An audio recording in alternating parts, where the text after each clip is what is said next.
سلام بچه ها، اومدم امروز براتون آموزش کاستوم گذاشتن یادتون بدم. اگه میخواید این کاستوم براتون کار کنه همین الان 2 بار بزنید رو صفحه. میایم تو این قسمت و این قسمت پایین رو میگیم که من از قبل حالا این کاستوم رو دریافت میکردم قبلا.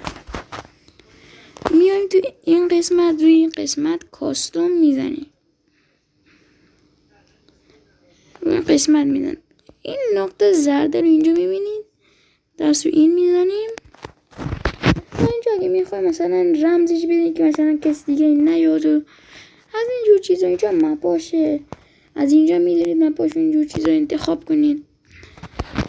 اینجا تنظیماتشه، از اینجا مثلا میتونید یخش و اینجور چیزا بینایت کنید و از اینجور چیزا.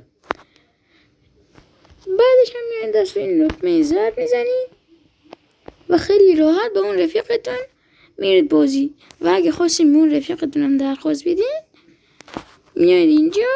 حالا من فعلا کسی درخواستم قبول نمیکنه، فکر نکنم قبول کنم. درخواستشو میدید